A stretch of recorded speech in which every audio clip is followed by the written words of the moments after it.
Quando Jesus veio ao mundo, ele encontrou um ambiente histórico-cultural totalmente preparado para a sua chegada. O apóstolo Paulo percebeu isso e disse que Jesus veio ao mundo na plenitude dos tempos. Isso quer dizer um momento ideal, um momento esperado, um momento programado pelo próprio Deus.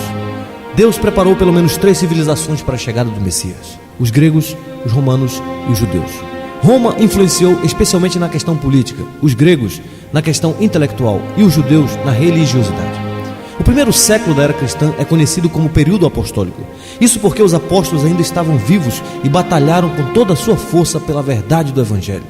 Paulo e os outros apóstolos convocam a igreja para batalhar pela fé que foi entregue aos santos e a manter intacto o conteúdo do Evangelho. Obviamente, essa não era uma batalha fácil, uma vez que a igreja era extremamente perseguida e os césares odiavam a fé cristã. Nero, por exemplo, incendiou Roma e colocou a culpa nos cristãos. Em consequência disso, os cristãos foram perseguidos e mortos nas arenas. Por outro lado, as perseguições produziram uma igreja purificada, tanto na vida como na doutrina. Durante o período que se seguiu à era apostólica, a igreja esteve sob a espada da perseguição romana.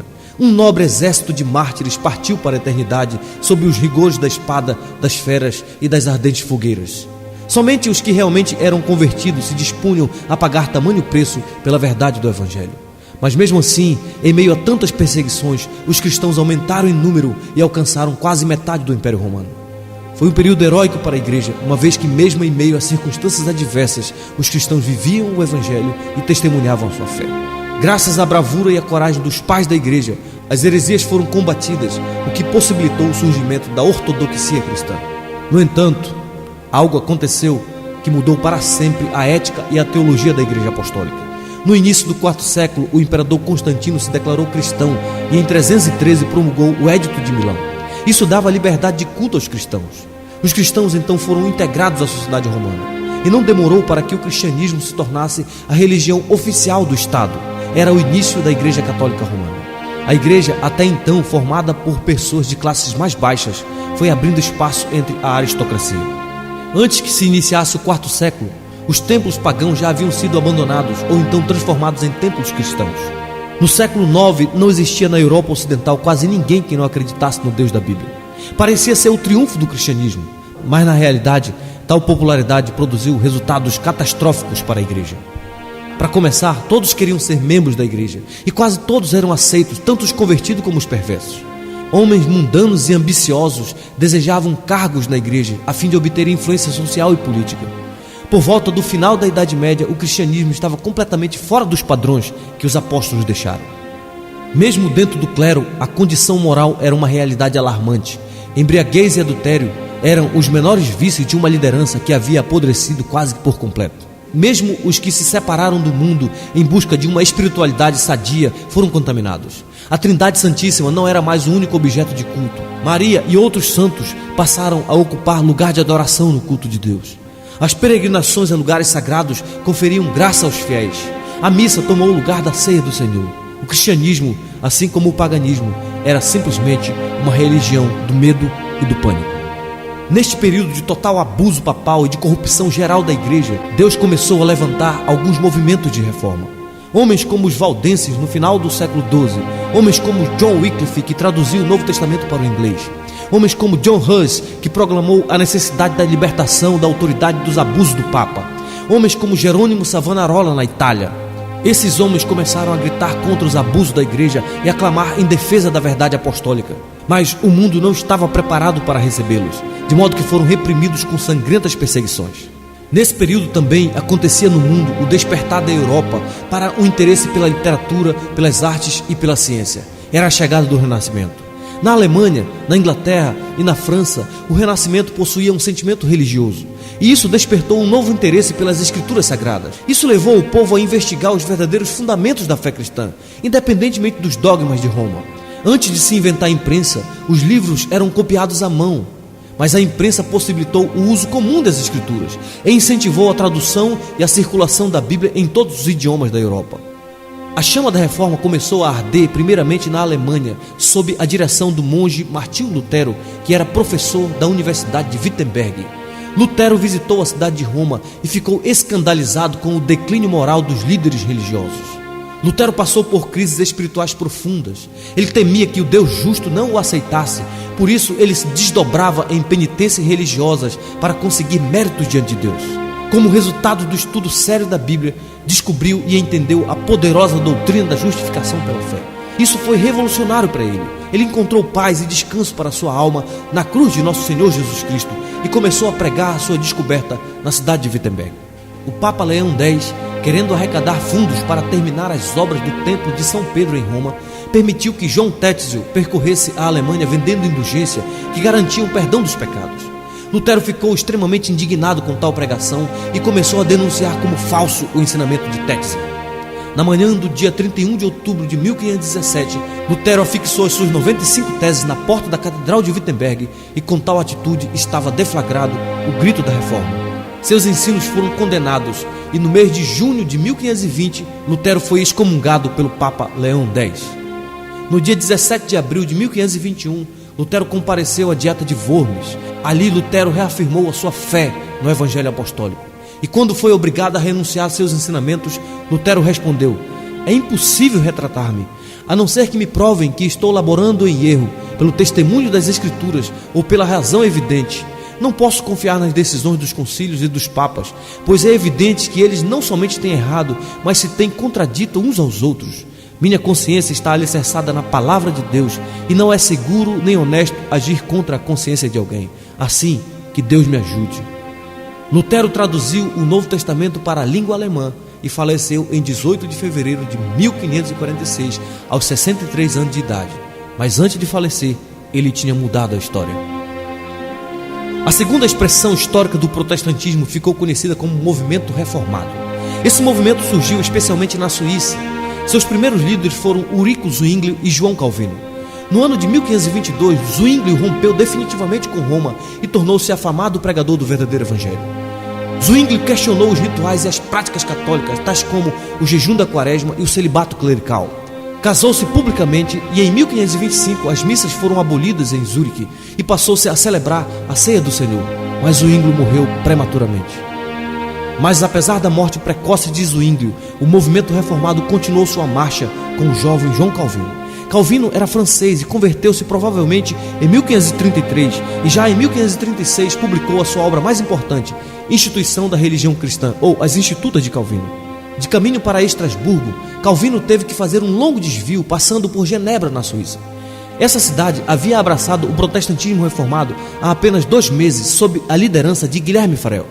Quando Farel soube que Calvino estava na cidade, imediatamente o procurou e implorou que ficasse em Genebra e ajudasse na obra da reforma. Porém, Calvino resistiu a todas as propostas de Farel.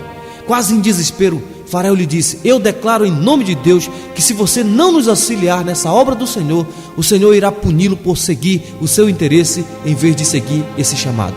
Calvino ficou extremamente comovido com a ameaça do juízo de Deus e, em obediência ao Senhor, concordou em trabalhar com Farel na difícil tarefa de reformar a cidade de Genebra. Por suas fortes convicções, Calvino se recusou a dar a ceia aos libertinos e, devido a estes e outros conflitos com os magistrados de Genebra, eles foram expulsos da cidade em 1538. A cidade de Genebra entrou em colapso e os magistrados entenderam que precisavam do jovem reformador.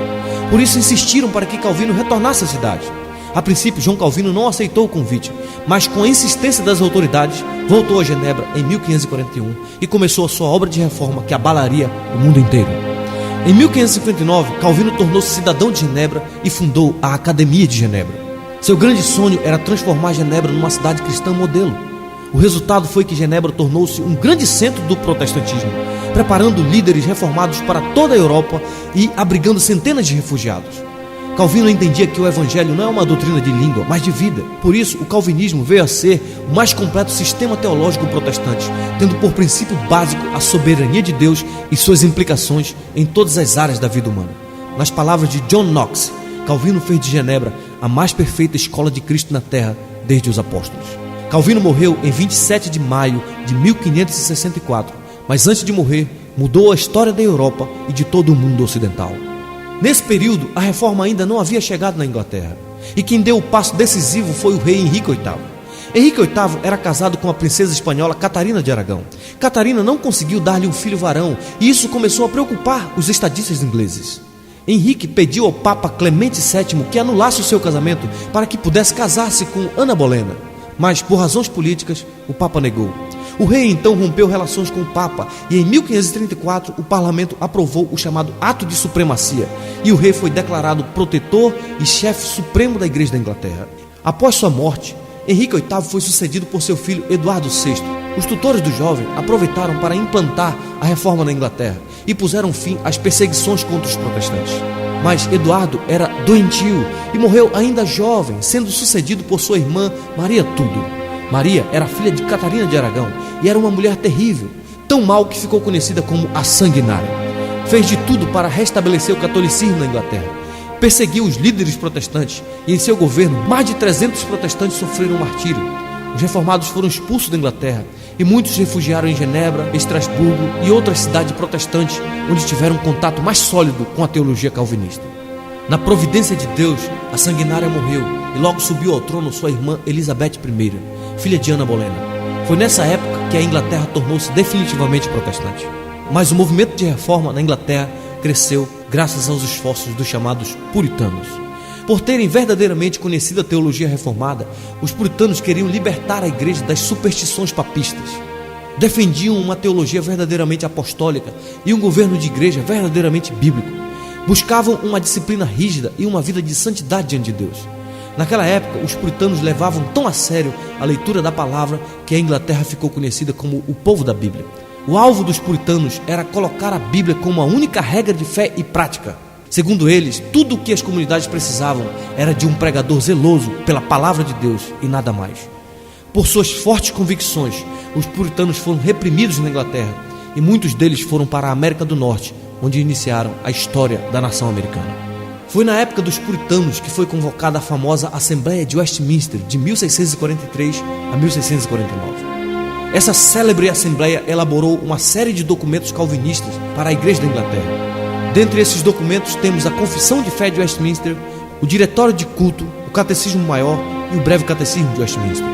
Igrejas reformadas do mundo inteiro, inclusive a Igreja Presbiteriana do Brasil, até hoje adotam esses documentos como expressão da sua fé.